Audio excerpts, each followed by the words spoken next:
Oh yeah. Going. We're live. We are live streaming Lawyer Talk off the record on the air. As opposed to Memorex. Well, you know, some people record and act like they're live streaming, but that's nothing better than Memorex. Yeah.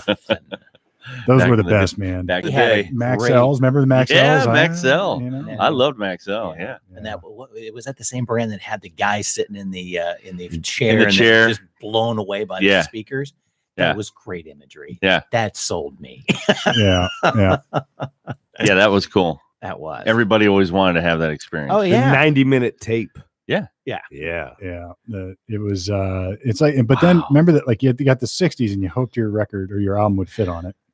The 90s were too long, so you had all the stuff at the end. Right. That was bonus stuff though. That was the bonus tracks that you could put on there. Not for my AED. It's like I needed one album, one cassette. Yeah, but use the 90 minutes for recording off of the radio. I did that too. Right? Oh God, yeah, man. We're going way back to, like, you got record, set there, pause on. You're sitting there by the radio, waiting and waiting and waiting, and then boom. Sometimes you'll miss it too. Like you'll go get a drink of water. You walk away for 1 minute. And you're like, I've been waiting for this song. I know. I've been waiting for Bon Jovi's "Slippery When Wet." You know what I mean? And I missed it. Or the Jock Tux over the complete intro. Oh my God, I hated that. Yeah, just ruined the song. It's like, man, bro, I just want to hear it. I just want to record this. Yeah. It's but those are was like the old school. What is it, Napster? Then, right? Yeah, kind of. I mean, like the OG Napster is the mixtape that you made off of the radio. Yeah. Yeah, like because you're just stealing it right there from the radio, recording it down. God, I remember that, man. Tapes. I remember just sitting there with your fingers hovered over record and play or whatever. I'm ready. Go for it. God. There was a few of them. I mean, Steve, your boys would have no clue. I mean, they would figure it out, obviously, and probably make it better, but they have no clue. They don't even understand. They're like, so a tape recorder, Dad? Yeah, it's like what's this thing? They saw my cassettes at some point. Did you used to use these? I was like, not only that, my son, I also had reel to reel as a young lad. Like the old man had reel to reel. When you were a kid, in my formidable years, the real audio files, like the high end stereos, were reel to reel, right? They're like spinning the stuff and lining it up, and you would play it. But it's those days are gone. All right, those days are gone. Now it's all digital these days. Mm-hmm. Yeah, they don't even know what digital means. They just assume it's all digital. But it's coming back to the vinyl, though. It is. You hear these. Well, people love the vinyl. Yeah, and there's a lot of people that are releasing first editions on the vinyl before it comes out in digital. Mm-hmm. And I never paid that much for vinyl. You know the price. Oh, that's I've seen it. That is so sick. It's insane. All my old records are probably gone. They're probably warped. They probably don't work. But I got to tell you, I was happy to get rid of the vinyl at the time. I was like, this is awesome because they'll last forever. Now, here's what else is interesting. I got a buddy who's sort of an audio computer tech guy, and he wants not CDs, but like the original release CDs. And somehow he says those are different. So he says, if you got the original CD of Slippery When Wet or Van Halen or whatever it is back in the 80s, it was different than what the CD or the digital quality you're getting now. And I don't know. Maybe it's just a bigger file. I have no idea. But so he goes out in his garage with he calls it the Shite Stack. It's like a little Shite SHIIT, I think. And it's like this little, we're talking about Bub, of course. Yeah. It's like a little mini preamp and amp and a headphone thing and a CD player. Like, and he's got the old school CD players. So like the CD player that you threw away in the 80s because it's like you got 5 of them and you don't need them anymore. He goes and gets those and plays them on that stuff. Those never break down. And says it's better. Interesting. Oh God, talk about ADD. I mean, just he's like he tried to get me into it one time. He gave me at my wedding. He gave me an old CD player. Like a 5 carousel deals. This is great. Carousel. Congratulations. I tell you what, the carousels. We had him on the podcast. They get caught up, and you don't even put one in number 2. It doesn't work. Number 2 doesn't. And then it tries to line up. Remember they would reline. Oh my God. And then like if you're, it's hard enough to put them back in the cases anyway. Yes. But when you've got 5 in there and you want to change out all 5, you're drinking your beer, you're doing whatever. They just they end up. The kids are missing out on the fun of opening a CD. Remember how much fun that was? And liner notes and shit, man. Goodness, I mean, man. How many did I just? I mean, Yeah. you want how many of my cases are broken? I know Because you couldn't get the cellophane off, and then they had the That mega tape long stickers. Stupid. Like if you sticker could get thing. that one thing to peel just right, like it's supposed to. Yeah, right. Give me a break. It starts, then it peels down. Yeah. I don't. Yeah. Now again, we've got. Audio out of sync with video right now, ladies and gentlemen. Seems delayed. It was also out of sync last week. That is a live response from Dan. Yep. Well, it'll just be out of sync this time, I guess. All right. Yeah. Yeah. Should we talk slower? You know what I do miss though about the vinyl is the album art. That has gone away. Loved all that stuff, man. That you know, you took care of that vinyl packaging, because you loved the album art. They fold up, but even on the CDs, you know, I mean, you could get some good booklets. I love those booklets. That was a benefit of the CD stuff. Though. You're right. You got a lot more inside it. So that was the draw at the time. It's like, okay, I'm going to get a bunch of liner notes now and more stuff from the CD. And on the good cassettes, sometimes you get it to where you go, yeah, you know what I mean? Every now and again. Yeah. Do you remember when you buy one and you'd have to, if you were really good on your fast forward, pow, and you'd hit it and you'd be like right on it. And I remember where I was blown away. I think it was my brother had like a Jetta or something once, and I got in it and it had a fast forward that knew to stop. Select. Select. Yeah, I remember that. I was like, wow. That was like, man, this is awesome. So it's almost like an 8-track. Almost. Yeah. So we had a buddy at college that had a 4-track cassette player that the heads ran different ways, and you could play cassettes backwards. So you could play the Pink Floyd backwards and Prince backwards. Man, that's some good. That was really cool. That's some good pot smoking right there. Because the Prince stuff had it. All the old going, there it is. It was so messages. obvious. Yeah. The Beatles. Oh my goodness. It was fun. That was Led Zeppelin, Stairway to Heaven. Oh yeah. Sabbath. Play some Sabbath backwards, man. I used to play it backwards on the record player. Whenever you could just with your finger. Yeah, with your finger. Yeah. I was at work and I said something about 45s, and now Derek knew what I was talking about, but everybody else said they thought I was talking about a gun, or they didn't know what I was or doing. An SPF, 45. SPF 45. I was like 45s. I was like 45s. Like what? I was like albums. They're like a band. I'm like, no, 45s. You had to put the little disc on there to get it to hold down, and it ran at a different speed. It was a faster speed, right? Or is that a slower speed? Faster. 45 RPM around rotation or rounds per minute. Yeah. Oh my God. Talk about a moment of making you feel old. I told my sons this just last week. We were talking about this. And I said, yeah, we used to have records. Do you have records? Oh yeah, we had a record player. Like the vinyl, what would you go? The turntable. You know how we were talking about it because in the 80s they started doing the old Beastie Boys, baby, Herbie Hancock. Oh yeah, and then we started, and I said, yeah, some of them ran at different speeds. And they said, what do you mean? I said, well, like talk to Grandpa about the old 78s, and they're like, what's a 78? I said, well, that ran at 78, and then we had 33s. For the albums, and then blow their mind saying it was actually 33 and a third. In a third, right? Yeah. And it's like, what do you mean? It has to be a third. Yeah. and I remember going to the stereo store with my dad, and we were gonna build the audio thing, and we went and got this little they called them the stylus, right, for the needle on your thing and the cartridge. Man, they were expensive, and I was just looking at it. It's like, how does that little thing cost $250 or $300? So you really had to have the best. It had to have the right speed on the turntable. And then you had the other dudes at the parties that would stack up 10 45s and they would just play. So that was your jukebox. You could put them on the little center thing, stack them up, and they would play automatically. Yep, I remember those. Yeah. We had one of those. It would just drop. Do you remember the promo albums that you get? There's like cellophane, like a plastic, like thin, like you could wiggle it around. Like I remember, like I think sometimes I think I got it from like Happy Meals once. I think you got you got it, and then there would be other promos that you would get, and you could lay it down, and it was just a groove on a piece of plastic. Sometimes they were squares, small squares. Oh, I remember the squares. Usually they were 45, but the circle was printed on there. and you get a little album, and doing whatever, the Chipmunks or something, and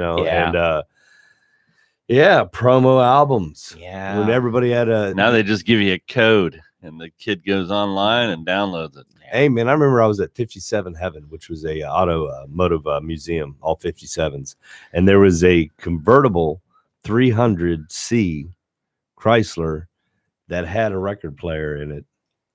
No way. Yeah, I've seen those. Yeah. And they they're you can probably Google it. Wow. And they're old school. They're boxes, and they kind of like had little rubber mounts inside of them, and they go like this. I mean, I've seen different styles. It could play while you're driving. It would absorb. I'm sure it was. I'm sure it totally absorbed it. And it was hi-fi. It was perfect. And you're listening to the Big Bopper and rolling down the road. No, I remember seeing that. There was one. It might have been the Chrysler or a Caddy or something where it actually had this little device that brought it out, and it dropped out, and you could have your turntable. And it was, I'm sure, the most inefficient thing. 1 year's worth. Exactly. Do you have some? Oh my God. He's blown away. Yeah. That's interesting. Oh, if you have it, let's show Hang you. on, I will. Millions of listeners. Put the needle on the record. Put the needle on the record. He's over there just laughing. He's not sharing. He's not sharing anything. Exactly. Here, get it up on the big screen. Oh, wow. Look at that thing. Here, Look at that. enlarge that thing. Oh my God. Wow. Look at that. That's awesome. So 45s. Okay. Look at that. It's like a cassette. You slip the 45 in. It's a CD. It's a CD. Or DVD. And you'll see what. I think they had a really nice one. I've got a picture of it. So Wow. But if they slid the 45 in, that would play. God. Yeah. It wouldn't matter because it's right. It's like the old that's initial there we go. video Look at players. that. Yeah. 1956 Chrysler's in-car phonograph. I can see that 56 one was Highway It's just- Hi-Fi. It's putting right up against the needle. It would play it. You could go any kind of bumps on that. It would be fine on it. Yeah, it's like a clamshell. Exactly. It's just freaking clamshell. That's all it is. Look at the old lady doing it Look there. at It's like that. Yeah. Putting the Big Bopper on. And I'm telling you, that right there, if you show up and you got a record player inside. Now I have a phonograph that's been in my family, and I used to love to play when I was a kid. It's a box, you turn it up, and it's got I don't know if they're made out of ceramic or what they are, or clay or whatever. They're fragile, they can break. And it's that's what it is. But my dad tells a story that grandma, great grandma, I guess it would be to me, traded a goat for it. Like not a GTO. Not a GTO. No, a real actual goat, goat. like- and they used to sit around, and I remember, the families would come over, and that was just because they didn't have electricity. Yeah. So that was it right there. So That's cool. is that Muhammad Ali? Is that Cassius? That is. Yeah. That's him putting in a record into his ride. Got How it, about that? yeah. Look at that. When I'm in my car, I play my My 45s. 45. Right. Exactly. I wonder what that is. I wonder what record he's I putting in. played my Philips 45 records. A Highway Hi-Fi record. I remember I wanted a God. stereo, and I can't even remember my age right now, but I was young. It was Hi-Fi. I was probably about 4 years. Anyhow, Man, you talk about distraction. I bought this. Rolling along trying to I bought change this your York, records. which I still wish I had, which Oh, had the a York. phonograph, 8-track, cassette, equalizer on there, recording mic. I mean, that was the setup right there. All I integrated. mean, it was all integrated, all in one. Wow. And my folks had a couple cars that had 8-track players in it, Hmm. which, each track had like, what was it, 4 songs, 2 songs? It kind of depended. Each track had multiple songs. Mhm. So you could just clunk. But if you let it play far enough and switched, you could skip the first song on another track, because you got to remember it's still running on 4 tracks, Right. You or just 8 tracks. You get number 2 or Yep. 3 or 4, and then it goes into that second set of tracks. And then then it can just repeat that second set of Mhm. tracks. Yeah. And when you're done listening to that, you skip it forward. But you got to remember, if you're listening to it and it starts playing, we've already heard this song, and you skip it, you have to run through it if you want to hear the beginning of that other song. There's no fast forward. There's no rewinding. Right. This is an 8-track player. Yeah. Yeah. Wow. So, I mean, I could see somebody looking at those old photos and kind of going, we can use this model for something else, like DVDs and such. Because that made yes. perfect sense. That makes perfect sense. So those 45s, you're sitting there, you could Photoshop and and look at put CDs in there. It's the exact same model. I had a roommate once. He came and was like, "Hey, Jared, I borrowed your Beastie Boys CD." I was like, "Oh, that's cool." He's like, "Yeah, my windshield was frosted up." Oh God. He didn't say he listened to it. Yeah. Right. He said he borrowed it. But then that kind of comes around. Do you remember whenever in the mail you used to get DVD ROMs and download this for your search or BMG Club, the record with with the tapes and then the CDs. Then the CDs. Just check these right here. You get 20 or 50 for free, and then what? It's like you have to pay like whatever a month. Yeah, because the rest of them are crap. And then it hangs on for years. Yeah, I remember knowing like college, like early, my first couple of years, people would do that, and they go, "Look at all these things." I was like, "Yeah, but what do you have to do?" Right. Yeah. Right. It just always seemed like a scam. What you really had to do was fill out a falsified name. That's what people did. Yeah, that's what people did. A lot of people did that, and then they just get it mailed in. And especially like if you lived in a dorm, that's where most people were. That's where most people were doing it at, because you could come down and it'd be like, it's like Barajinsky. They're so goofy. That's supposed to, me. It's Jerry Belinsky. They just must have messed up, Seymour? And then Seymour Butts? Yeah, he's over there. Now I'm gonna say I never lived in a dorm, so I didn't do that, but I have heard the stories, and I didn't want to use their name. So I threw mine in on there to keep them, innocent of the 40-year-old crime that they committed. I never did it, but I know people who did. They would just show up with these things. And I was like, "Don't you have to keep paying, or how's this work?" And they're like, "No, you just tell them." I don't even know what their deal was. It's probably something like what you're saying. Well, there is some lawyer talk stuff going on in the world. Do you see the NCAA ruling? Anybody watch that? No. U.S. Supreme Court coming out. NCAA versus Alston, basically paving the way for athletes to get paid. That's my quick legal assessment. They basically said one step toward it. The NCAA is unduly restricting these guys. I think Kavanaugh had a great quote at the end. I'll have to dig it up, but basically said that it's time that they stop taking advantage of these student athletes. Then you get Ryan Day. There's another House bill coming out of Ohio, and he's saying, look, if you want to ruin Ohio State athletics, then don't sign this bill, because what it is, it's paving the way again for benefits and such to go to student athletes. And if Ohio doesn't do it, then every other state is. We're not going to get recruits. So it's like, welcome to the show, man. Yeah, college kids are going to start getting paid. It's not going to happen right away, but it's the SEC will take full advantage of that. Of course they will, but I think it's going to be more about like T-shirts, memorabilia, tattoos, their names, autographs, maybe tattoos, and maybe trading tattoos for merchandise. It's like you're good to do that. Well, they said, even through COVID, NCAA was still $1 billion business. It is on the backs of students, of college kids who can't do it. Like, and look, on the one hand, it's an easy argument both ways. On the college, it's like you can say, listen, kid, you're going to play football, you're getting a free education. Just shut up and do your thing. And on the other hand, they're making billions off this guy's jersey and this guy's name, and they can't even sell their gold pants or whatever it is. Yeah, their own things. Right. So how's this going to work when, the crew team, how do they get paid? The crew, Oh, you mean like the rowers? Yeah, rowers or some obscure sport. What they're saying is it popular? What they're saying is it violates antitrust for them just to take over and totally control this, or at least it's looking that way. And what are they going to do? So if there's like a really good rower and he wants to sell his oar. No, but I mean, they're not going to get paid like the basketball guys and the football guys. No, why should not even close. Why should they? It's not even close. No, what I'm saying is, how is that going to trickle through? Well, the university, the people are going to get what you're pissed. saying. You got to remember, a lot of that football money does go to the road team. A lot of that football money is allocated within the sports program, or it should be. I mean, I do believe that they do have it, that the big guys fund the smaller guys. Yes. Yet they don't get the lion's share.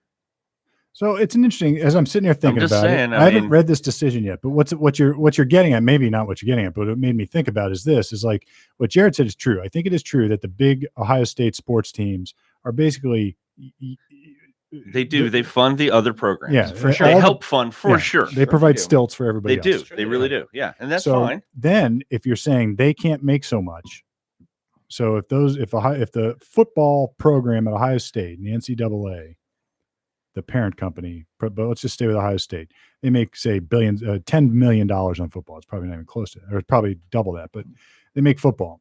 They use that money to give a softball field to the girls softball program that makes nothing because nobody wants to go see it, or at least 105,000 people aren't going every weekend. But let's say that money now gets a little bit chopped up because the players can make some of that money. Then how are they going to end up funding softball? Is that sort of what you're saying? Yeah.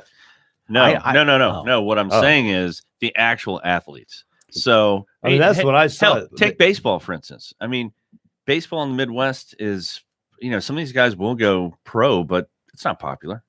It's not popular. That guy's face isn't going to be on TV and making $10 million while he's at school. There's only a couple guys that are going to make some bank.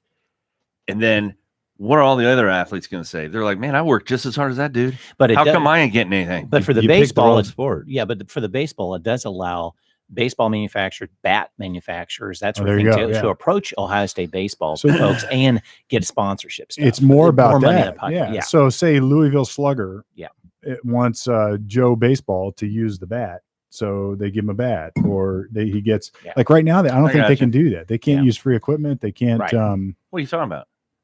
Well, the school issues it. Yeah, but let's say, I don't know. What about a glove? I don't know. Yeah, who buys the college baseball glove? I don't know, because those are what, $500 now for a good glove. Because there's a bat manufacturer in Plain City, Phoenix Bats. Plain City, Ohio. Yes, makes it big, and they cannot put any sponsorship dollars in Ohio State baseball players. This allows them to do that, though. Now they can put a name to a baseball player and go, that's my guy, or softball, whatever, right, and help their marketing, right. So say, I don't think it dilutes anything from Ohio State sports. And say all the baseball player does is write a blog or a review on the bat company's site and says, man, this is the best bat I ever had. I use it. My teammates use it. I mean, it may not be like Arnold Palmer in the what I'm saying, but the biggest stars are going to get. It's going to be welcome to the world. I get that, but when you're a college kid and you're just trying to make it, I'm telling you, people are going to go, well, what the hell? So then he gets his free rowing school. I didn't get to go to Ohio State to play football. No, I completely understand that. I'm just saying, because that's what's going to happen. I was 5 foot nothing and I sucked, so I didn't get to play at Ohio State. Yeah. Well, that's not fair, but welcome to life, man. Yeah. No, so the wokes, what you're saying is the wokesters are going to come out in droves. This is going to blow up. I'm telling you, it ain't going to be good. I don't think it will. I think it will. I don't think it will. Well, what is here's always the argument. The girls' soccer team doesn't make as much as the boys' soccer team. So how's that fair? Like we don't, and this is more on the pro level though, or at least in the Olympic level. Yeah. But let's say it's at the college level. The women program or the women players are not going to be able to cash in like the men players are in any given sport, because there's not going to be as much interest in sponsoring them. There's not going to be as much interest in doing whatever. And that's all geared and driven by who wants to go pay and see it. Right. So if the networks aren't broadcasting baseball at the college level, but football dominates every Saturday and Monday now and whatever it is, right? Then how's that fair? Well, it's not fair. But on the other hand, the market gets to sort of control who gets paid out. Yeah. And there are some sports that women dominate men. Women's volleyball. Sure, but you have to pay. You have to go pay. Are you talking about like the beach volleyball where they're wearing skimpy bikinis? Or are you talking about like the teams? We'll go both ways. We'll go both on that. Out. But you have to pay to go watch transgender volleyball now. You have to pay. If I remember correctly, you have to pay to watch Ohio State University women's volleyball. Get a seat to watch them. Probably. Men, gratis, free, because it's a bigger audience. Right. No, that makes sense. And there are a few. There aren't. And that's just one anomaly. That makes really, sense. Honestly. Well, then that's great. It's not even an anomaly, because what it is it's a reflection of supply and demand. It's just a reflection of market preferences and who wants to see what. So there's more people that want to see women play volleyball in any platform than there are men. Mm-hmm. There's more people that want to see men's football than men's baseball. Right. There's more people that want to see men's baseball. This may not be true, actually. Men's baseball versus women's softball. Wouldn't surprise me if that were reversed. It would be interesting to know the numbers. It would be. I actually like watching women's softball. I love how I think it's awesome. The pitching is phenomenal. Did you see those softball players pitch against a Major League Baseball batter?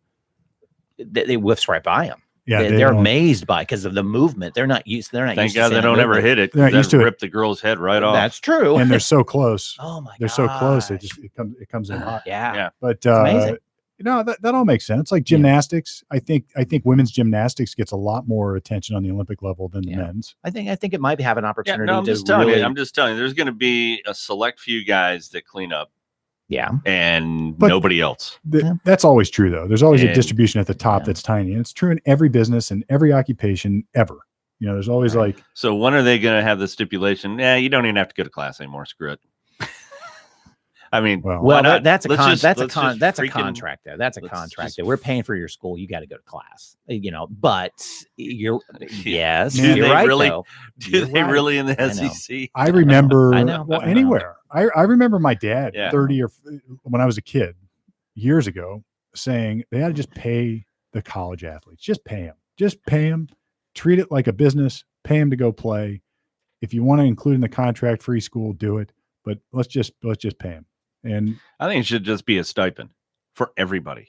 If you're a D1 athlete, no matter what sport, you get a stipend. But what about the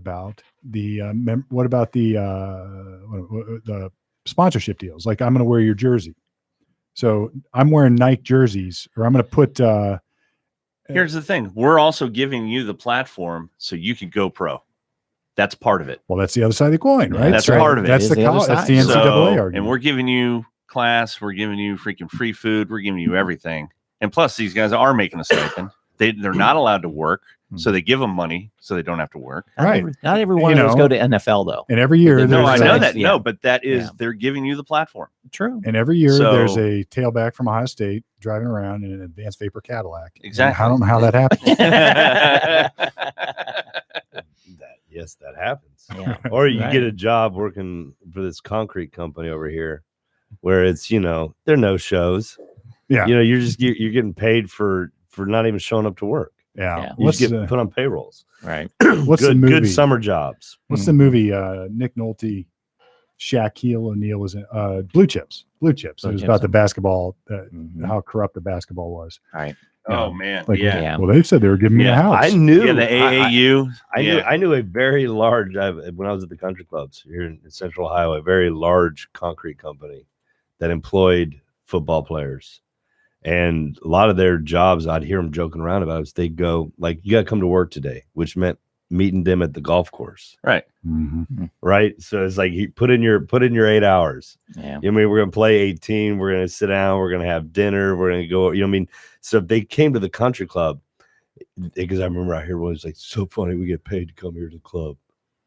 It's like, that's really funny. That's when they punch in. That was their clock. That was their time at work. Well, they were with the owner of the company. So really, officially, that's kind of a job. Yeah. Probably still happens. I'm sure. Why shoot? Yeah. Probably still happens. Yeah. And why not? So I guess if you, it's sort of like drugs. As soon as you make it lawful, you get rid of all this other nonsense, sort of. Except maybe it's not. Maybe it is just like drugs, that you get rid of all this other nonsense, but it just drives the black market into a different direction. Okay. So now, by legalizing medical marijuana, have we really eliminated a black market for marijuana trafficking? Of course not.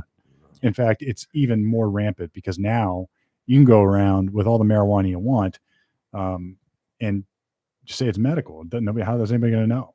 Right. I was just in Arizona. It's they got their rec there. We didn't realize it. I guess their rec's only been open for the past 3 months. And by rec, you mean recreational. And went into a dispensary. I went in there and they were like, "Oh, we just need to see your ID or medical card." And I said, "Well, here's my Ohio ID and my Ohio medical card." And they're like, "Yeah, well, that's not really valid here, but we can do on the recreation side." So if you're on a medical card, there was a discount at the register. So if you're on a recreational, you pay a little bit more. And they were also only allowed to sell you less. Like if you got the gummies, you can only get 10 mil gummies. You're not allowed to get the 30 or 50 mil gummies. You know what I mean? So that you're only allowed to buy the lower end of things there. On the dry herb, I mean, they had it, and it was about their recreational price was equal to Ohio's medical price. So you wonder, you and I were talking on the phone last night about this. We took a trip out to Oklahoma and we were just sort of experimentally looking into the marijuana market in Oklahoma because it was not only wide open, it was like wide open. Anybody who wanted could come in, buy a plot of land, build a grow operation and have at it. You had to apply for some permits and get approved. But that process was like, all right, if you know somebody that lives there and is going to be your resident, and you could link on that way. I guess it made it easy for out of towners to come in and do it. And we found out that immediately there was more marijuana than there were consumers. And it was driving the price down. I mean, it was driving the price way down. We were talking to folks out there, these professional growers, these dudes who knew what they were doing, their best product ever. And they're like, it's half of what they thought they could, and it's less than what they had in it. Yeah, still making more in California. Yeah. They're like, we might as well just go back to California. Wow. And as we drove back, my observation, and we were just talking about it, I was like, you know what the problem is? It's just not addicting enough. Yeah, that was he looked at me and said, "You know what the problem with marijuana is?" I was like, "What?" He goes, "It's just not addictive enough." Yeah. And I was like, "Wow, that's it right there." Because you would think like, all right, now all of a sudden crack cocaine, like pick an addictive thing like cigarettes or coffee or whatever. It's like everybody wants it. But with marijuana, it's like that market eventually taps out, and it taps out well below the number of people in the population. So it's like not everybody wants to do it, and there's people that are going to do it every day, all day long. There's people that are going to do it maybe recreation on weekends, and then there's people that are going to do it maybe once every few months when they're doing whatever. But that's it. It's like you're not going to get the 50-year-old dude necessarily like me to say, "Oh, it's legal. I'm going to start using marijuana every day." It's like you've lived your life without it. You're not going to do it. And it's not like you've been resisting. Right. Like, I can't wait to get the next hit of marijuana. Right. Exactly. Thank God it's legal. I've been waiting 50 years. Yeah. Not like the corner Starbucks. All right. Now I get Starbucks every day. The people that really, really want it were getting it before it was legal, while it's legal, and after it's legal. They don't care. They're getting it anyway. And the rest of the people will be like, yeah, take it or leave it. Take it or leave it. Yeah. Well, as Van Halen used to say, everybody wants some. Everybody and the store in Arizona was had steady customers. It was, they had good business in there. But then I looked at the price, and especially I know where we're at. We're in Arizona. We're pretty close to Mexico. And I know the street prices are way below than what, So where in Arizona were you? I was in Tempe. Okay. Yeah. So Phoenix area. I was right there, College Town, right where the Buckeyes won the championship. Yep. That's where I stayed. Okay. And we got there. It was 100. I think the first day was like 100. Reached 117 degrees when we got there. Yeah, but it's dry heat. Yeah, but even on that. Listen, they were in a heat wave. It was higher than normal. So even the people that were from there were like this. Oh my God, yeah, man. They were like, they couldn't believe we were leaving. We would do anything. Yeah, they don't go out. They don't go out. They don't go out during the day. They don't go out during the day. I mean, if you want to walk around, there's nothing. At night, whole nother story. Yeah, it's like zombies come out at night, man. Whole nother story at night. It's crazy. Well, it shows you that I would be curious to know what the market regulations are in Arizona to open up and dispense and grow. Because in Oklahoma, it was completely wide open. In other words, almost anybody with a pulse and an ID from Oklahoma that was involved in the business somehow could grow and sell. And therefore, there was a lot of growers and a lot of sellers. Now, if Arizona says, no, we're only going to approve X number, then that immediately is going to choke the market a little bit and drive the price up or keep the price up. It just shows you how the false market or the governmental structure on the market can really, really impact things. But it doesn't serve the goal, because what you're talking about is the street price is well below the go to the dispensary price. So now what's happening? People are going to buy it on the street and say, because what is, like, if they get caught with marijuana, and what are they going to say? Oh, I got it at the dispensary. Yeah, so, Arizona just passed something November of 2020. It's recreational. So, and then it says cannabis is legal for anyone over age 21 and patients of any age with qualifying conditions. Adults may possess up to 1 ounce. But the trick is, though, not that. The trick is, what does it take to be on the retail and production side of that? And Okay. we don't need to get into that today, but it's like, I'm going to guess it's a little bit more stringent than Oklahoma.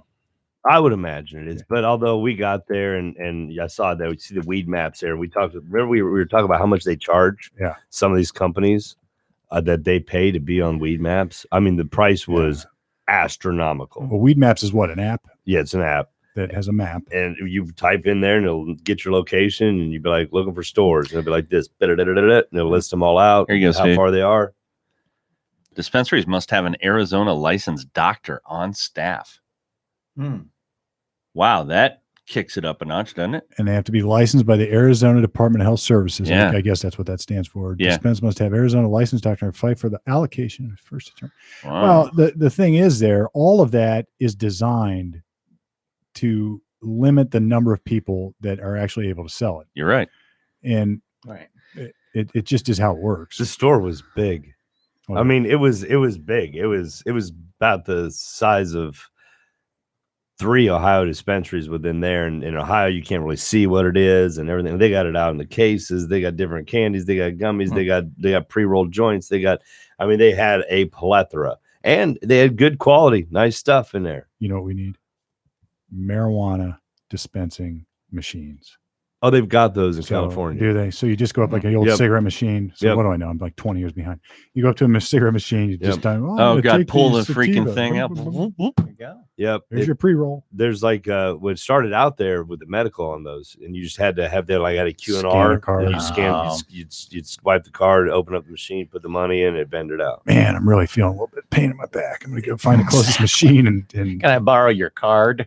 So you know, what I mean, Exactly, but we were at a hotel there, popped it into the GPS, and you know, what I mean, it's like a few blocks away. I have a friend that lives out there. He came pick me up in a Tesla. First time I ever rode in a Tesla. how was it?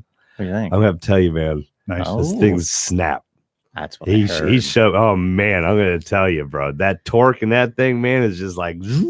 I mean, you feel the G forces. He hits it, and then when you let off, it must have it compresses. I don't know how it compresses because it's an engine, but somehow it binds down to where you don't have to jam on the brakes. Like if you hit a very fast acceleration let off, it slows itself down. It's just Gotcha. electric motor. But It's either on off. yeah, It's just like trains. Yeah. yep, So trains electric, but diesel will run it, but they're electric, and it's all about torque and it's all about the on off. yeah, and That's what it is. it's something else. Yeah, it was Yeah, nice. It was yeah. a nice ride. But like I say, he was able to go into his big screen there and type it right on into there, and the Tesla was going to take us to get weed, and so we did. We went and got it, and that's kind of that bit of that. Well, I mean, I think we shall see. My prediction is that is sooner or later the country's going to open up, and it's going to be just buy weed like you buy liquor, and that's not necessarily a good thing because I think the federal government will screw it up. They'll Well, they will. regulate the crap out of it, and it'll be a mess. The mess is. I mean, they're going to squeeze it as long as they can to make the money, because I've said this for decades. It's too difficult to tax a tomato. Yeah. With the way marijuana is and how you can grow it and how it can be accessed, could you imagine? I mean, because I got tomatoes right now in my garden. Yeah. Could you imagine if at the end of the year I had to file up how many pounds of tomatoes I grew Yeah, no, and then pay a tax on there? but here's what'll happen is they'll make it legal to grow only at a certain level. It's sort of like, I mean, it's not unlike farm co-ops now. I mean, like the government regulates the crap out of corns and beans, and they do it not by saying you have to do this. They do it in other ways by Paying you not incentivizing. What to about growing it. individuals that aren't going crazy, that are just like in their yard? They got like Fair 10, enough. they got a dozen plants. But they're not going to be a problem. I mean, they're just going to keep doing what they do, I think, or they'll just keep that illegal, and it'll just create a business busting those people. So they call that, they do it liquor now. They call it bootlegging, right? Right. That's what they do. It's so easy to make liquor at home, and but people it's do even it all the time. easier to grow a plant. I don't know. Like, how many home stills do you see on the? I mean, you can. Well, there's a lot of home stills. Like to me, it would be But easier once for again, me to. They're not going to come knock down your door if you're making corn whiskey at your house unless you're selling it. No, that's correct. So what they're doing is they're giving you like you can make X amount of liquor Yes, for yourself, For yourself. and they'll do the same thing with weed. Yep. And then you're going to have this intermediary black market that will still exist. It'll be against the law. And then you're going to have the big boys coming in from China, whoever, making these huge green marijuana conglomerates. mega marijuana farming. Yes. That's what's going to happen. And they'll have it down to a science. It'll be like, sooner or later, it'll be like, we know exactly how to do this. We can produce it just the way we can, in all different ways, and categorize it to address all the things that people like or don't like about a certain product. That's where it's pretty gotta go soon. that way. The gummies will just come right out of the ground. These grow gummies. No. It'll be raining gummies. This is a gummy tree. It's a gummy tree. Right. Yeah, see what Yeah, happens. there you go. Yeah. Yeah. But anyway, that's another interesting development in the world. Marijuana coming. What do you guys? Can we talk about blue chips? What? How do you remember this shit, Steve?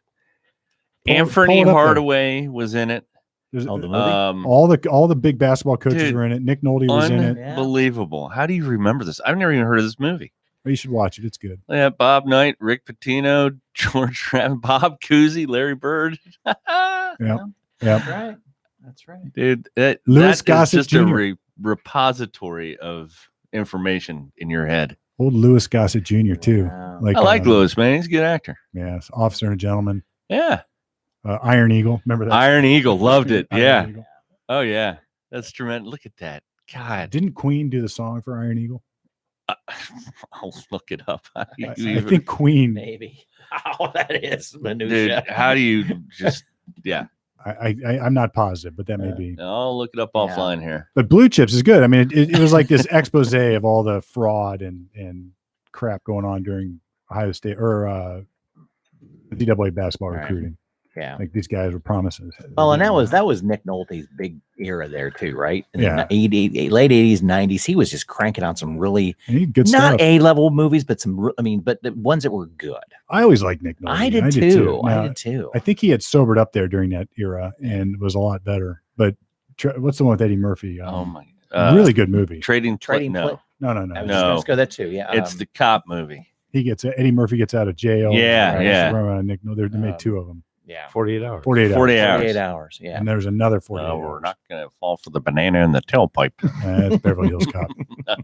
Sorry. But no, he was great in 48 hours. Oh, yeah. One Vision by Queen. Iron Eagle. One Vision. There you go. Good God. Yeah. Also had King Cobra, George Clinton, Dio, Helix. Oh, one of my favorite. All in Iron 80s. Eagle. Yeah. Wow. I have never seen the entire movie Iron Eagle. There was like 4 of those too, I think. A bunch of different. Here are songs that were featured in the film, but not on the album. We're Not Going to Take It, Twisted Sister. Proud Mary by Ike and Tina Turner. Whew. And what an Uh, absurd notion. Wasn't it like a teenage kid who steals a fighter jet and starts going to fight a war? Wasn't that Isn't that I mean, it's like his dad got killed, so he's going to go Yeah. steal a fighter jet, and Yeah. and then an Air Force or Navy flight officer is going to assist in some way and let this kid go fight a war. Yes. Like, that's the 80s right there. That Oh is the my 80s. God. You- I used you- a term to describe something the other day Yeah. with my boys. I said, that's just sort of bubblegummy. And they're like, what does that mean? I was like, now I know. Go watch Iron Eagle. Yeah, there you go. That's it right there. Yeah, just oversimplified, stupid. Right. That's like Rambo. I'm going to tell you what, Rambo First Blood is Oh, a great movie. it's a It great really movie. is. I mean, it's a good movie. It was. But then when you start getting into the Ah. other Rambos, And then it just. No. and then it got crazy. As they I say. want to think it was Rambo. One day, I don't know, it was during the winter and there was nothing to do. And Rambo was on. I watched and they were playing them all. And I think I watched them all.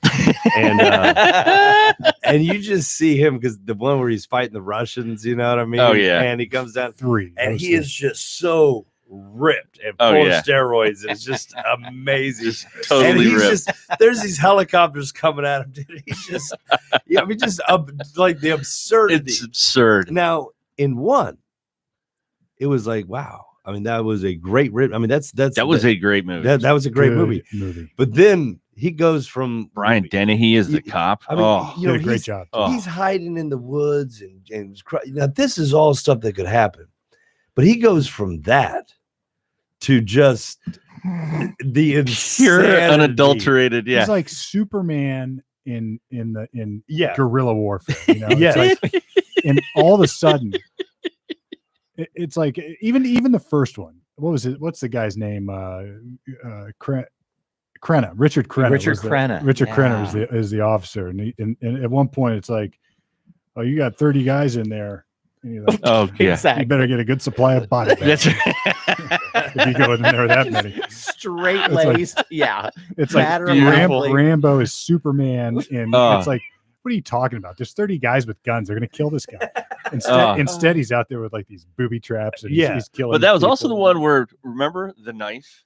And he took out the freaking needle and sewed up his arm. I mean, how cool is that? Oh, I got one. And then after watching that, and everybody, well, we all had to have that knife. That knife. Dude. Every flea market in the country, had Rambo knives. Army surplus. Damn right, man. Yeah. Boom. Had it. Dude, that was awesome. Had the fishing line and the hooks and the 3 matches. Exactly. The little compass. And a little compass on the top. And I love remember the saw? Yeah. You had the little saw. And then you touch it and it burns the crap out of your hand. Right. I mean, come it's on. All coiled up. I remember I was living in the Ozarks, man, and my buddy camping, and we both had our knives. Hell yeah. And we go to set up our campsite. That's right. Let's get our wood. Do we got to use the saws? Like, It's a lot easier. We just find some dry stuff and break it. Like, what exactly are you going to cut with that saw? And how many of us were playing Rambo in the woods, man? Oh my God. It was a generation. So it we were out was. digging It really ditches, was. Building forts. Yes. Doing so. It's like, God. I wanted to make those booby traps. That Crawling. sprung. Oh Yes. yeah, man. Yeah. Oh yeah. How many times did you whittle a stick and try to make a freaking like And whatever you- slingshot thing that would? Yes. But you're right. The plot of that actually was really good. I mean, it was like It really was. and it was at a time in the 80s when some of that.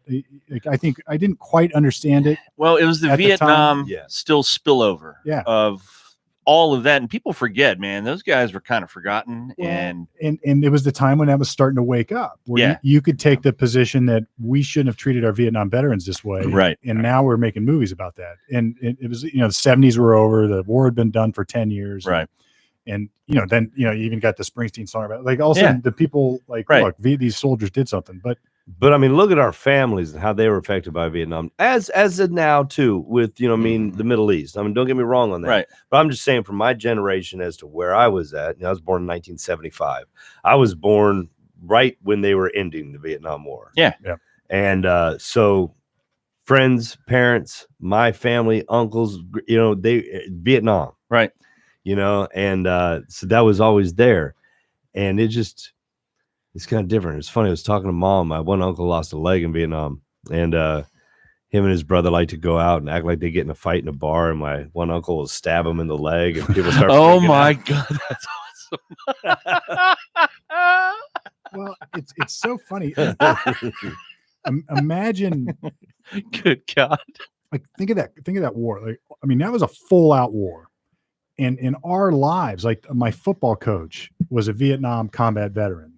Didn't talk about it, but he was a Vietnam. And I'm trying to think, when I started playing, like, he was the coach as early as I remember high school, like in the early 80s. So he was only back for 5-6 years at the most. Yeah. Right. Yes. Right. And he was in like the jungle shooting people. It's like, it was hard it's hard to look back, and I didn't understand the ramifications of that at the time.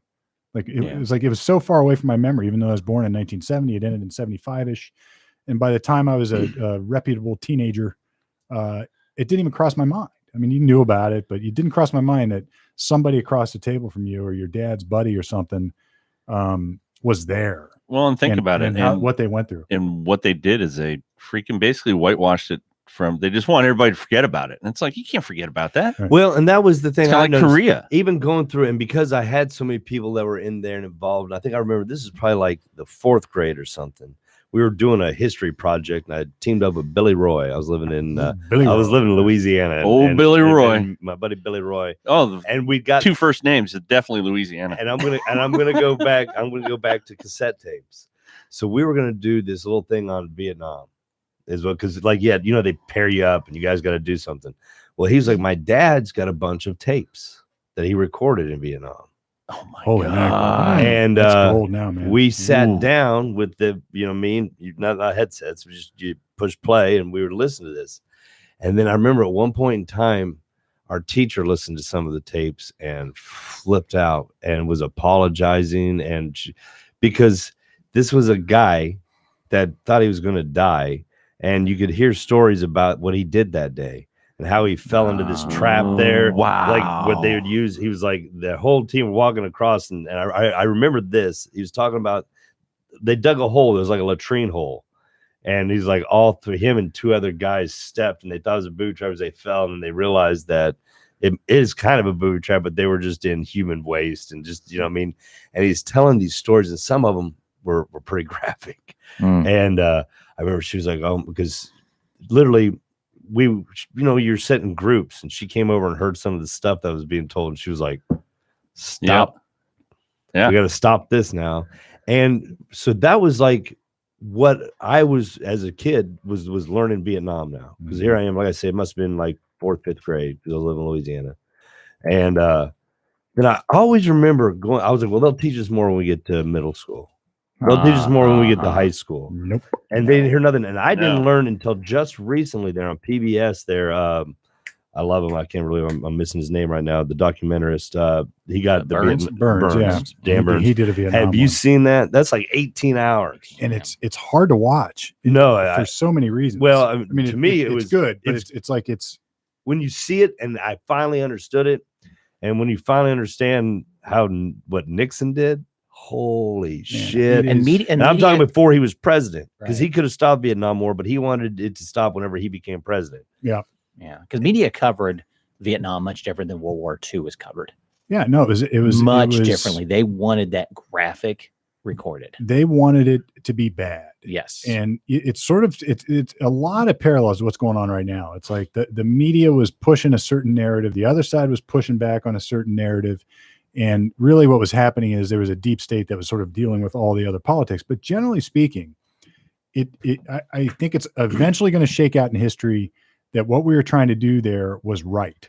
Like you have to sort of think what this was. It's like you have the Soviets who wanted to take over the world and with their ideology. That's what they wanted to do. Now, Still do. And we couldn't fight that in a conventional war against the Soviet Union. The same thing repeated in the 80s. Wait, if we would listen, with Ho Chi Afghanistan. Minh came to us first. Ho Chi Minh came to us first. He was like this. We want the French out because they had colonized, they had taken over their land, was running their land, was enslaving their own people. And they were like this. You know who we could go to? America. Because they ran off the Brits. They wanted their own independence. They wanted their land. Maybe they'll help us. He came over, went to help from us. And we were like this, we're kind of allies with the French, and we're going to let them do whatever they want to do. All they wanted us to do was stop the French. Yep. So guess what? We did nothing. So he was like this. I'm not done fighting for my land or my people, but we don't have the backing. So I gave America first dibs. Now I'm going to go to Russia. And then they were like this. We will gratefully help you. Yes. All you got to do is sign up. Sign up with us. Yep. And let's go here. Well, you need some ammo. What do you need? You need guns. Yep. You need this. We'll fund it. Yeah. And then look at what happened when we pulled out. Just the slaughter that occurred when we pulled out as a result of us not being there is never discussed. Yeah. Ever. Not even today is that on any mainstream history source. And all you got to do is look it up. I mean, it's like we screwed that up in so many ways and turned it into a political mess because of what was going on in our country politically, that it's like it's a disaster. But then we ended up with movies like Rambo as a result, because then you get the backlash in the 80s when the sort of people were like, wait a minute, our country actually is pretty cool and we got good stuff going on, so we're gonna turn Rambo into a hero. Well, and I was very young during that period in the 70s. Was there that huge backlash against the Vietnam veterans coming back? Oh yeah. I mean, to that degree that it was just outwardly. Well, it was crazy because the 60s happened, and then we had this stupid thing. Because I was too young to remember it. I'm probably not in the right part of the country to see it as well. That sort of thing. Because it seems so. Rambo seems so blown out of proportion. If I dare I say out of proportion, because the cop's just totally against an army guy. But it's like if it existed, it existed. It not like today. Yeah. No, even when I was in, it was not like today. Yeah. It is not. And the thing is, check our live chat there real quick. What do you mean? What do you mean? Go on to the YouTube. Here we're on YouTube Live. Oh, we're on YouTube Live. I Check am. the live Go out chat. there.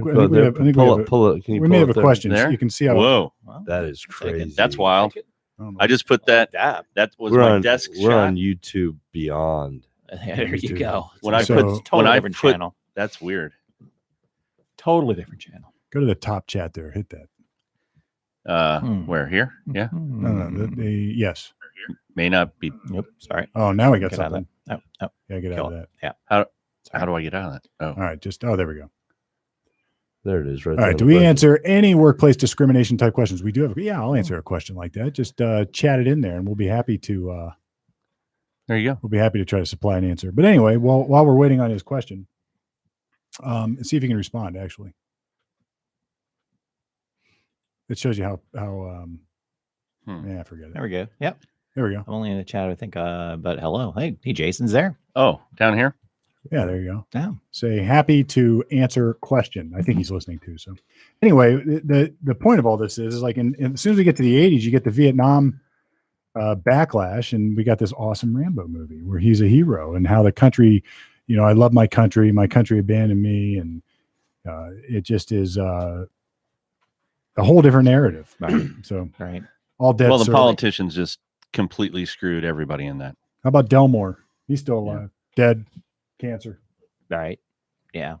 Did you ever watch the Five Bloods, Spike Lee's on Netflix? Really good too. It's really good too. They're the first ones because that Rambo shit. And like what the hell is all that? But and yeah, that's Spike Lee. But at the same time, it's a really good action movie. And it's good. Yeah. And for as much as if you like or dislike Spike does damn good movies. Dead Presidents was also a good. Have you ever seen Dead Presidents? Dead Presidents Yeah. was good. I don't think Yeah. I You have. didn't like that? I know it, It's but I've never seen it. it's a movie about a group of guys that were in Vietnam and then they came back and then they rob an armored car. I have But- seen that. Yeah. But I it's an interesting way of their lives of how they came back and were treated and going through on there. Then you had Full Metal Jacket. Dude, Hamburger. that was a Yeah. great movie. Full Metal Full Metal Jacket. Apocalypse Now. Yeah. That was Apocalypse earlier. Now. But then you had the Oliver Stone. What was the Oliver Stone one? The Oh wow. I don't know. Born on the 4th of July. well, no, with that Tom Cruise. that's not the one I'm talking about. I'm talking about the one with Shoot. Willem Dafoe, That was full. No, that was another Charlie Sheen. Charlie Sheen. That was a Willem great Dafoe, movie. Oh, Platoon. Platoon. Oh Thank my you. God, that one was amazing. That one. yeah. That and Full Metal Jacket Yes. were But- spectacular. But now that I'm thinking about this, consider like how many TV shows, Magnum PI, they were all Vietnam guys. Yeah. Oh, yeah. Yes. Simon and Simon, Vietnam guys. They were right. A-Team, Vietnam Vietnam. guys. And it's like it became these guys were superheroes coming back, employing their even Lethal Weapon, employing their Tactics that they have learned. Right. Training in the real world to do good things and And to justice make for people. well, and like with Yeah. Magnum's situation, making them real. Making All them three of those dudes were Vietnam vets. Can we? TC, Magnum. Tank- And, Did you and, know this yeah. about Oliver Stone? He enlisted in the Army and requested combat duty in Vietnam. He served in the 2nd Platoon B Company, 3rd Battalion of the Infantry, 21st Infantry Regiment, and was wounded twice in action. Oliver Really? Stone. yeah, I didn't know that. I'll be dogged. I did not know that. He must have hung out with Jim Morrison too. Jim Morrison? I'm just joking. Because No, he Jimmy. he made the movie. Yeah. Which that was a good movie too. I like he that made movie. the Doors movie later. Yeah. Oh, yeah. Well, Yeah. no, Jim. That's a funny story. I think Jim's dad was a naval officer, high level, and I think even CIA. Huh? That wouldn't surprise me. Yeah. Not Jimmy Wouldn't boy. surprise me. No. Yeah. No. Mm. But I think the Vietnam era was as I'm thinking more and more about it, the shift that it was with our childhood was totally different than what even just 9 years before. You had Hanoi Jane over there, just crapping all over these people, and then there was a backlash. So, All right. You got your question now. all right, what's the question here, Jay? Read it. Okay, so from Jason Wilhite. So I'm a paramedic, and long story short, I filled an EEOC complaint with EEOC and went to mediation. I was awarded $1,500, I assume, dollars, and they also agreed to hire me. 4 months into being hired, I had a frivolous complaint, I assume, against him. Yeah. All right. I need to know more to know what the question is. Hmm. So I assume maybe he got fired as a result of the complaint. He's out of the room. Hang on a second. All right. Well, so the paramedic had a key complaint. Yeah, so he'll get back to us with a question. Okay. Anyway, no, it's cool. I love answering questions like that. And love to do more and more of it as we go along here in our journey of lawyer Holy talk. God. Yeah, Jim Morrison's dad was a stud, dude. He was a rear admiral and a naval I'm aviator. gonna put that up there. Let's see. I want to see a picture of him. Mackerel. Yeah. Jeez, oh Pete. Okay. That dude's a stud. Look at the battles he fought in. Yeah. World War II attack on. He was at Pearl Harbor, Korean, Vietnam, Gulf of Tonkin. Wow. Operation Linebacker. I don't even know what that is. But well, it's a good time. That's a nice little segue because what were we talking about this day in World War II history? Yeah. We were. It was Operation Barbarossa. You had Barbarossa. So there's a great book I read years and years and years ago. It's called When Hitler Fought Stalin. This is, my God, the stats on Wikipedia here are, my God, just the carnage of World War. I mean, listen to this: the frontline strength of the Germans and their allies, 3.8 million people, 3,800 tanks, 3,000 other AFVs, 5,400 aircraft, 24,000 artillery pieces, 600,000 horses, and 600,000 vehicles. And this is in 1944. 44. And I think it was June 22, but close enough. So in 44, Hitler decides he's going to invade Russia. Yep. And this is treaty. One of the most understudied and discussed part of World War II. The most brutal stuff occurred. And, some people say this was Hitler's, like he made like 2 or 3 huge mistakes. One was Dunkirk, we already talked about. And this is another one, like opening up this front in late June, basically. And he thought he was going to quickly just march right through and defeat the Russians. Oh, so this is 1940, Steve. Or 1940. 40 I say 44. into 41. Yeah. Okay. Yeah. So he thought he was going to march right through and under Operation Otto and quickly defeat the Russians, take all their resources, which involved mostly oil that Hitler needed. All right. So here's my question. Hold on. So here's the rest of Jason's question. And I was taken off the schedule. The state medical board I'm licensed in said that there was no merit and no sanctions would be taken against me. I have a lawyer, and I guess we're in discovery. So basically, all right. Well, like any case where somebody's got an attorney, I would say, man, not to shirk your question, but these are good questions for your attorney. But generally, it sounds like the case is in litigation. It sounds like there's an unmeritorious complaint filed against you, and they took some action by taking you off the schedule. So I think they can't do that without good reason. In other words, administrative law is such a quagmire of crap anymore in our society. But we do have a state licensing medical board, and the medical board has authority to issue and suspend and even disqualify folks from having licenses. There's actually a federal statute on it. I forget what it's called as I'm speaking, but the feds created a model statute. Most people adopt it on how the procedures and regulations should work, but these are very nuanced areas of law. And I used to do medical board work years ago, and I quickly realized, or one day I had lunch with somebody, actually great lawyers, Beth and Todd Collis, and they do medical board stuff. And I realized that they are the ones that need to be doing this. All right, here we go. So he had a follow-up here. He said, my question is, does that not show a casual conversation? Causal conversation to prove retaliation. Causal. Yeah. So what he's asking is, he's asking a retaliation question. And generally what that means is if you win, if you are successful, or you whistleblow or do something that you're otherwise lawfully permitted to do as an employee, and your employer, and in this case, it sounds like it might be a governmental entity, your employer then takes action against you as sort of a backlash to retaliate for what you've done, then it's improper. And that becomes a separate cause of action. You can actually file a lawsuit. You can, in the private sector, you can file a lawsuit, and often you hear huge damages. In the public sector, I'm sure there's still a lawsuit, but it may not be so. He said he's going to a jury trial. All right. So he's already in court, and he's going to a jury trial on a retaliation claim. I mean, I think if you can link that up, generally speaking, you do something or get a benefit that you were lawfully entitled to get that you were being denied, or you do something like a whistleblower. It's a private company, not government. Okay. So against, and then they take legal action. Then I think to establish cause, which is exactly what he's asking. It's like, how do you establish causation?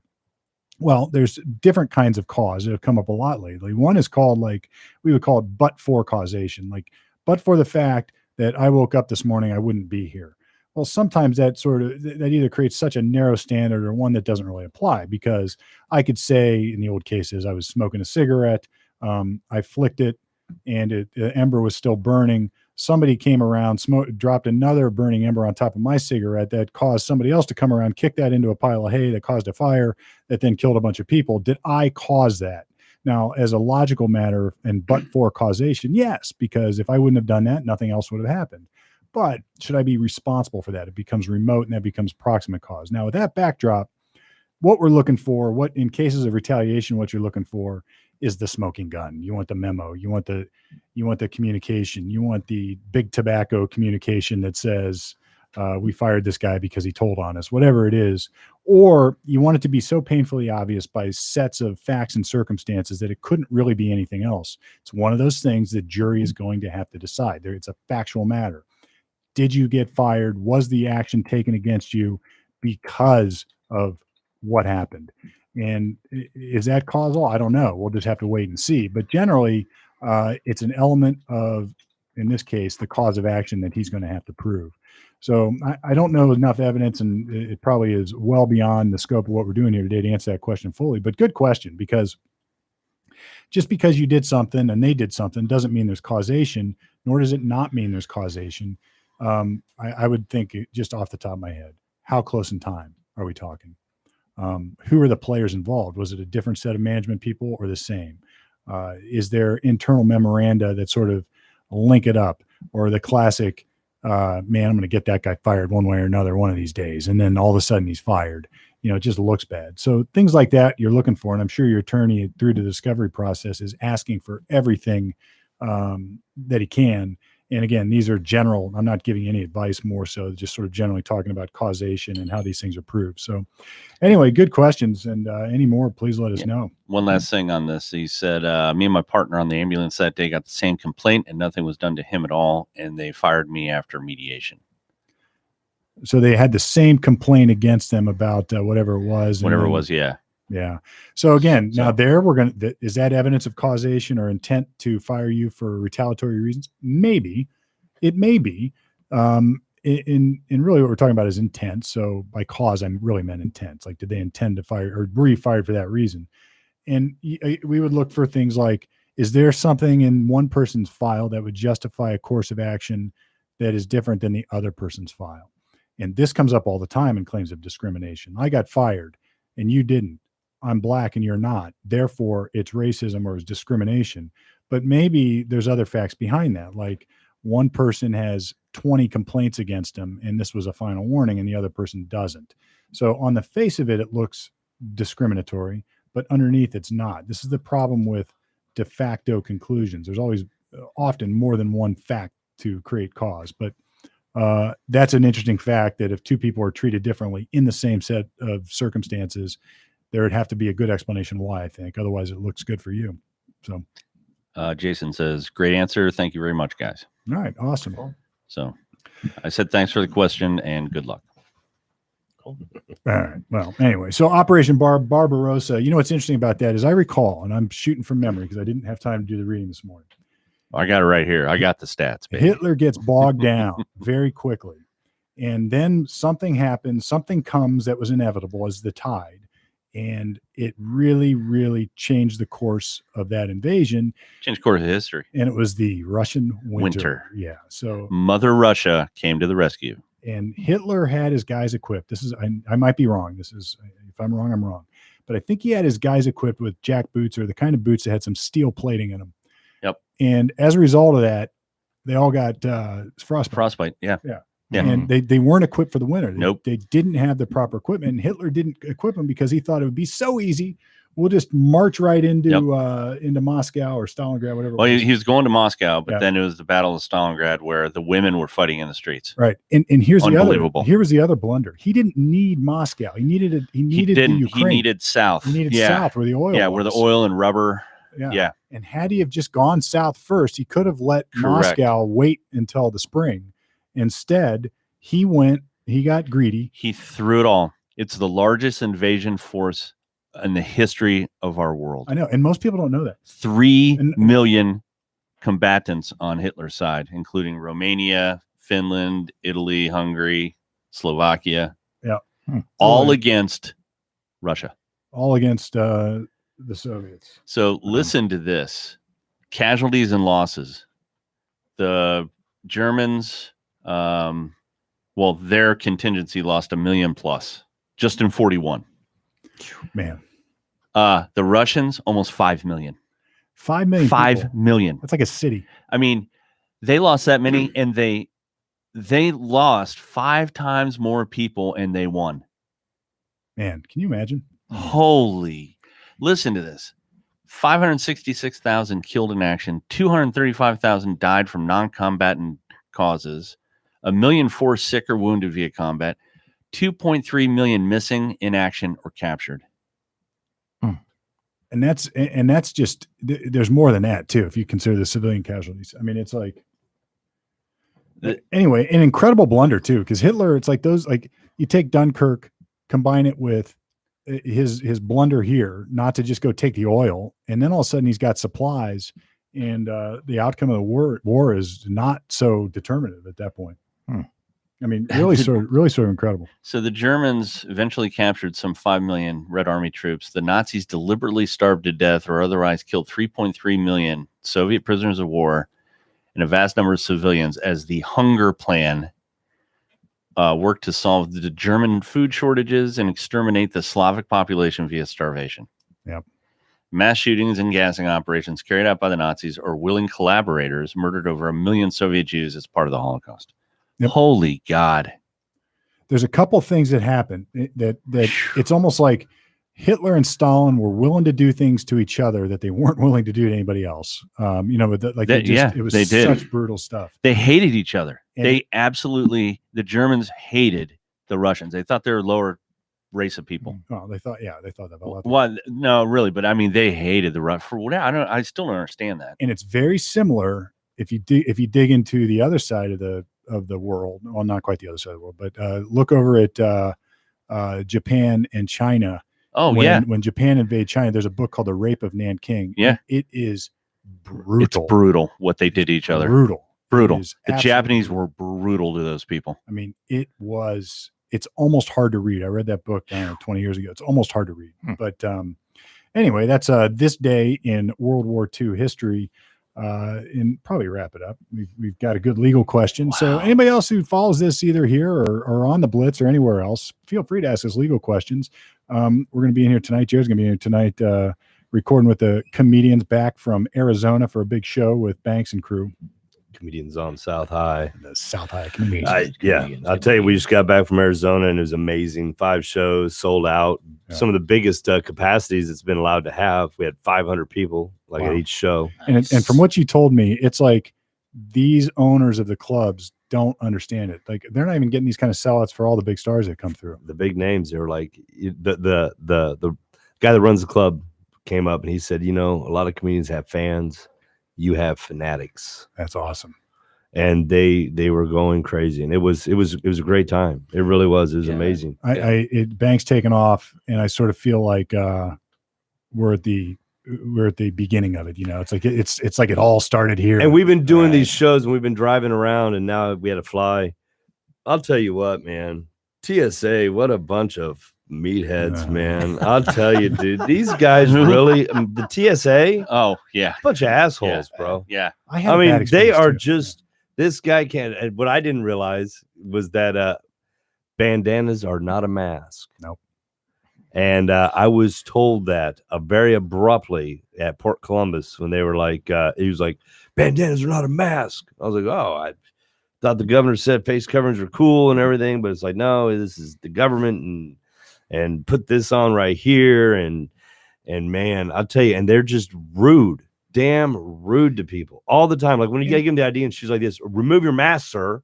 Yeah. And it's like, well, shit, I forgot I had it on, but getting yelled and they're like, let's go. Well, let me ask you a question. Would throw things around. Before the pandemic, did you fly? Yeah. And was it like that? No. It was. I had the same experience. I flew out to Colorado a couple weeks ago, and it's almost like they got extra power. it's almost like the people that used to be there are gone, and now they're just people who are miserable and pissed off. And maybe it's because they don't want to have to. I don't know, but man, I was treated poorly. And it's like at some point you just want to say, "Listen, man, all you got to do is ask. All right, just tell me. I don't understand that now I have to put my shoes in this bin and something else. It's like I didn't know. Well, now they don't want you to put the shoes in the bin. That's what I mean. That's what you get yelled at I for. did it wrong. Is for put. Yeah. And I was like, I didn't know last time I did this. Oh, trust me, man. I got yelled. I was doing all kinds of things wrong. Like, well, I'm sorry. But then I had like my carry on and I had my iPad in there and I didn't realize that, that's got to be out of the case and out. But I didn't know that. But I went through the detector that one time in my bag. Like I happened to catch out of the corner of my eye, somebody looking at it, and they just took it and they walked it over to a table. And I was like, I looked at Rachel, didn't hear me. I was like, hold on, I'm going to get searched or something. And then by the time I turned around, it wasn't at that table anymore. And I'm sitting there standing there and all these people were looking at me. I was like, do anybody know where my bag is? And they didn't answer. They didn't even answer me. And then like 10 minutes later, they bring it from somewhere else. And then they start searching that. He didn't even acknowledge that I stood there behind his glass thing while he searched through it and he just handed it to me. There was nothing that said it was mine. I could have taken anybody's bag. It was wow. And just general attitudes were bad. Yeah, sit on an 8-hour flight with a stupid mask on. It's ridiculous. But I got my big flat bill hat, so I just laying them down there. I take that off. I had my. You got to hide your face. You got to. Yeah, I didn't follow the rules. I don't care, but I didn't get kicked off. But anyway, wow. So they're going to be here tonight. I'm going to try to come in. I'm going to try to run some audio video, and we'll try to get you guys going live because Bank's taking off. Might as well do him live. Might as well get him out there. So cool. Other stuff happening here at the studio. Circle 270, Brett. You got guys coming and going. Things are picking up. Now we're the fully operational Death Star with live streaming, multi-cam, super audio capabilities. So why not take advantage of that? And if you need to, just check us out, channel 511 or circle270media.com. Get some podcast help. Think you got the chops for your own podcast? Give us a shout. Maybe you do. We can help. We got Norm Murdoch starting up his own, maybe. Things happening. Cool. So, yeah. And we make it pretty easy too. We got an intake form now that we've created that just fill it out, take about 5-10 minutes, talk about your idea about a podcast, set up a time, let's talk. Yeah. And if you got you got business podcasts, you got personal podcasts, you got interesting stuff, boring stuff. There's a reason for all of it. Just because it's boring doesn't mean it's not good. All right. Exactly. Look at us. Yeah. Or don't. Millions of people listen. Right. So we special thanks because we did have a question. We did from Jason. He also wants to know, did they have to wear masks doing comedy? Oh no. I was talking about the airport. So that was just the airport. That was TSA airport there, right? And there, that's because man. Biden has said that all federally regulated travel is like I say, and we were in Cleveland, we were in Toledo, we've got Columbus coming up here, first, second, and third. But even at that, Columbus is not opening up to the capacity that they had in Arizona. Right. Yeah, in Arizona, it was all out. They had like even here in Ohio, they're limiting the tables to 4 people. I showed you guys a picture of the club. It was pressed together. It was really nice in there. Nice. We've been doing open mic at Red Rock there, on Wednesday nights, and that was one of the first places that I loved because even when the mask mandates were still on, it wasn't going down. Down to the employees, down to everybody, they kind of shedded it. It goes to my theory. Stand-up comics are going to lead us out of the nonsense. Brother, they're paving the way because free speech doesn't apply on the comedy stage, and it's already starting to. There's bucking going on. Rogan's bucking it. There's people saying, man, we're done with this nonsense. And it's like if you can't, as soon as they try to take away your humor, there's going to be a backlash. And the stand-up comics, even in the 70s when crazy stuff was happening, and like that's where the cutting edge dialogues occurred with the Carlins and the Richard Pryors and the with Jason Banks TikTok. He does have over 4.5 million followers. Yep. My God. He's putting out about 3. He tries to put out like 2 to 3 bits a day. So he's almost caught up to lawyer talk. And now on there, one thing that he does say in his bit, but he'll go off at somebody, he'll tell a joke, and he was like this: TikTok can't take this shit down.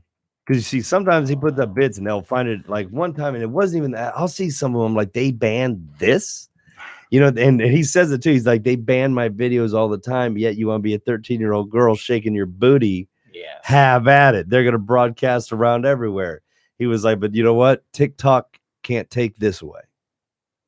Yeah. So, you know what I mean? No matter what, He's got his you know what I routine. mean? You can get banned all you want, but on this stage, I'm getting paid. And On he's- this stage, it's my stage. I'm going to say whatever I want. And he's building out his webpage and maybe supply some content that way. It's like, I think that's what's going to happen, man. Stuff is going private again.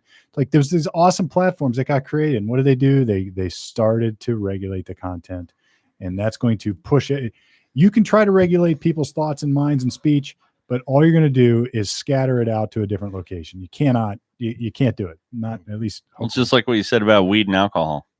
Yeah. That black market, whatever it is, whatever they try to suppress will always be there. It's always going to grow somewhere. It will. And it might as well grow in the sunlight, Yeah. because then at least it has some other exposure to. Along with those gummy weed plants, I'm all for that. Yeah. All right. Well, this is I wanted to talk about voter ID and the new World Health regulation or recommendations on vaccines in kids, but stay tuned. We'll do more of that. So this has been Lawyer Talk live, off the air, on the live record, I guess. Off the record, on the live air is what I meant to say. At least until now, we are going off if the Exchequer checks it. See ya.